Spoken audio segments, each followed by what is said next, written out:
Assalomu alaykum aziz tinglovchi. Bugungi hikoyamiz musulmonlarning boshiga tushgan tashvish.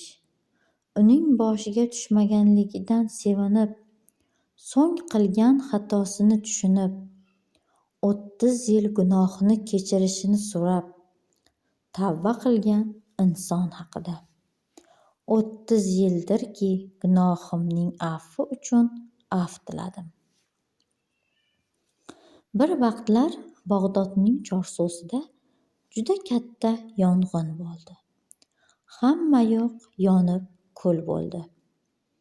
Chorsudagi barcha do'konlar yonib ketdi. Musulmonlarning boyliklari bir onda yo'q bo'lib ketdi.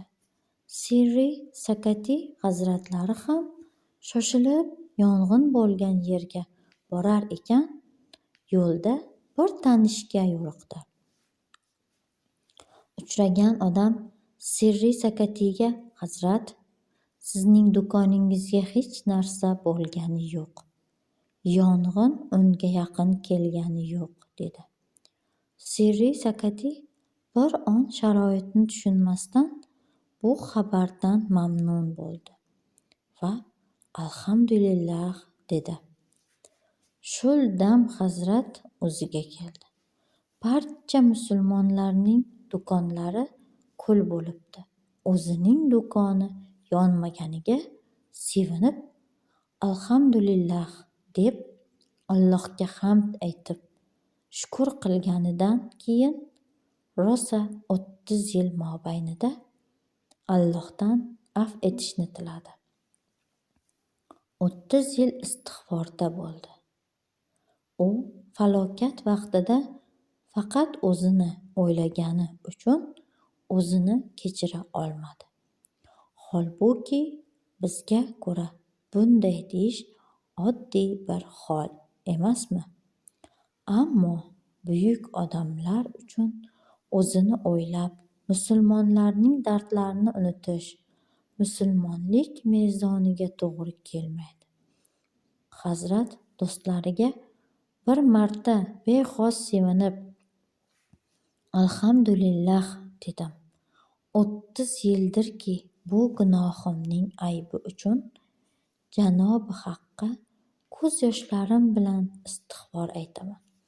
Gunohimning kechirilishini tilayman, dedi. Izoh va o'git. Hazrat Imom o'zini kechirmadi, af etmadi. Bunga sabab bir onlik g'aflat edi. Boshqalarning do'koni yonib, uning do'koni yonmay qolganida suyungan vaqti edi. Agar g'aflat bo'lmaganida 30 yil bu onning iztirobini chekarmidi? "Yo Rabbiy, mening gunohimni kechir", deb yolvorarmidi? Hazrat Imom bu haqiqatni bilgani uchun nafsimga qayg'urib, "Shunday bo'ldi", deb o'zini kechirmadi. Turmushi faqat nafslarini qondirishga qaratilgan. Og'izdagina musulmon bo'lganlarning quloqlari bu so'zlarni yaxshilab eshitib olsin. Har bir musulmon iymonining kamolot darajasiga ko'ra Alloh yo'lida xayrat ko'rsatadi. Musulmonlarning dardlariga hamdard bo'lish uchun inson farzandining Allohga shunday bir iymoni bo'ladiki, qilgan har bir xayrli ishi uchun Alloh huzurida buyuk bir mavqeini o'z ko'zi bilan ko'rgandek bo'ladi.